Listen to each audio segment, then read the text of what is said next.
Some jobs seem so simple, so ordinary. Delivering a pizza is one of them. A warm box, a friendly smile, a quick transaction. It is a ritual of modern life, repeated thousands of times every single night across the world. But what happens when that ordinary ritual goes wrong? What happens when the person on the other side of the door is not who you expect? The night holds secrets. It hides things in the shadows between streetlights. For a pizza delivery driver, every knock on a stranger's door is a step into the unknown. They are vulnerable, alone and guided only by a name and an address. We think of horror as something distant, something that happens in old castles or dark forests, not on our own front porch. Our first story belongs to a young man named Leo. He was a college student, juggling textbooks and late-night pizza deliveries to pay his tuition. His beat-up sedan always smelled faintly of cardboard and cheap air freshener, a constant reminder of the daily grind. The job was mostly a monotonous blur of identical houses and brief transactions. The nights were long and the work was boring, which made the strange things stand out all the more. One Tuesday night, with closing time just minutes away, Leo was already fantasizing about his bed when the phone rang, its shrill sound jarring. The voice on the other end was thin and dry, like old paper rustling in a drafty room. It requested a single large cheese pizza to an old Victorian on the forgotten edge of town, a place with a dark reputation. Locals whispered it had been empty for decades, a place best left to its ghosts. Leo's beat-up sedan protested as it turned down a long, winding driveway, swallowed by the shadows of gnarled trees. The house loomed at the end of the lane, a skeletal silhouette against the sky. A deep, unnatural silence pressed in. Only one window was lit, a faint, sickly yellow glow on the second floor. He grabbed the pizza box, its warmth a flimsy shield against the cold, and walked up the worn stone steps. He knocked on the heavy wooden door. The sound echoed, loud and hollow, as if the house had been empty for a century. After a long moment, the door creaked open. A tall, impossibly thin man stood there, dressed in a severe old-fashioned suit. His face was a mask of pale porcelain, his eyes dark voids that seemed to absorb the light. He didn't smile, he just stared. "You have my order?" The man's voice was the same dry whisper from the phone. Leo nodded, holding out the pizza. "$15.50, sir." As the man handed him a 20, their fingers brushed. The man's skin was ice-cold, not the simple cold of a winter night, but a deep, tomb-like chill that made Leo flinch. His gaze drifted past the man into the dark hallway, drawn to a large, ornate mirror on the wall. In its glass, Leo saw his own wide-eyed reflection. He blinked, thinking his tired eyes were playing tricks on him, but the space where the tall, pale man was standing was completely empty. Leo's heart stopped. A cold dread, far colder than the man's touch, flooded him. He stammered, "Keep the change," and stumbled backward. He turned and ran, scrambling down the stone steps and fumbling with his keys. He slammed the car into reverse, tires spitting gravel. He didn't look back, but he felt an empty gaze follow him all the way down the drive. He never told anyone what happened. Who would believe him? He quit the next day. He left his apron on the hook and walked out without a word. For weeks after, he couldn't sleep without seeing that pale, unblinking face. He was unable to shake the image of the empty space in the mirror. The man who owned no reflection. Leo froze, his mind struggling to process what he was, or wasn't, seeing. The man remained, eyes fixed, smiling thinly but not reaching his eyes. The mirror told a different story, an empty hallway where a man should be. Terror pierced him. He had to get away. "Keep the change," he whispered, and he didn't want the money anymore. He ran, not daring to look back. He feared what he might see in the upstairs window. For a moment, he worried the man would stand in the window, watching. Or maybe nothing would be there at all. His hands shook as he fumbled the key. The engine roared, a small, desperate heartbeat. He sped away and never spoke of it again. Some doors are best left unopened.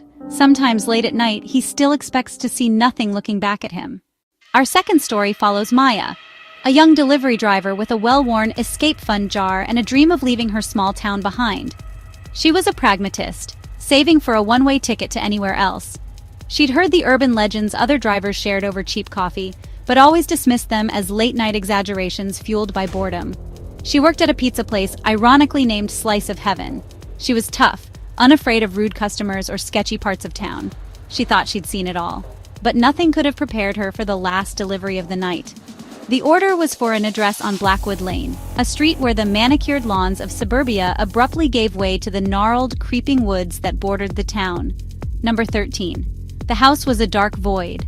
All lights were off save for a dim, flickering blue glow from a downstairs window, pulsing like a weak heartbeat. She rang the bell. Silence. She knocked. A long pause, then the slow, deliberate turning of multiple locks, one after another. A small, frail woman peered through the crack, her eyes wide with a deep, settled terror. "Please, leave it on the mat," she whispered, her voice a dry rasp. "He doesn't like visitors." Maya bent to place the pizzas on the mat. As she did, the door drifted open a little further. A stale, cloyingly sweet smell, like old perfume and decay, wafted out, catching in the back of her throat as she glimpsed inside. Rows upon rows of porcelain dolls sat on shelves. They were perched on every surface, a silent, staring audience with glassy, unblinking eyes fixed forward. In the center, a large man sat in an armchair, a hulking silhouette against the frantic, soundless static on the TV. He was perfectly, unnaturally still. One doll, a little girl in a blue dress, slowly, impossibly, turned its head as if watching her. A cold dread washed over her. The room felt suffocating, the air thick with dust and an ancient decay, like a mausoleum that had been disturbed. "Please go," the old woman whimpered. The door slammed shut with a deafening finality. The locks turned, sealing the tomb. Maya backed away slowly, heart pounding, the cold, crumpled money still in her hand. She drove away, watching the house in her rear view until it faded into the oppressive dark. She had a chilling certainty that the old woman wasn't just scared, she was trapped. She imagined the dolls turning in unison, painted smiles becoming sinister. Was the old woman a caretaker or a prisoner? Another piece in his collection? The thought made her sick. She never forgot the silent man in his collection. Her escape fund felt more urgent than ever. Sometimes she imagines the TV finally going dark, and a new doll appearing in the window, one wearing a frail old woman's clothes. Our final story is perhaps the most unsettling. It's about Ben, a driver with a decade of late-night deliveries under his belt. He was the guy for the tough runs, who'd navigated treacherous weather and dealt with bizarre customers. He truly thought he'd seen everything the job could throw at him. He was about to learn how wrong he was. One dense autumn night, a strange order came through for Old Hollow Road, a place with a dark reputation among drivers for being a dead end to nowhere.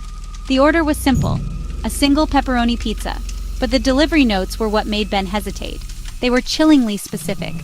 "Leave pizza on the porch, money under the rock, do not knock."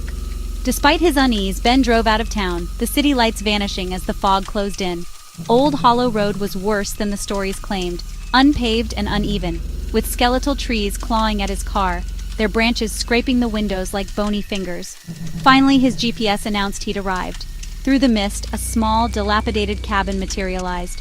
A single weak bulb cast a sickly glow over a sagging porch. Leaving the engine running as a lifeline, he grabbed the pizza box, its warmth a small comfort, and approached the silent, watchful house. Just as the note said, a large, flat rock sat beside the steps. He lifted it. Underneath, a crisp $20 bill waited. He swapped the money for the pizza. The whole exchange felt deeply unnatural, amplified by the oppressive silence.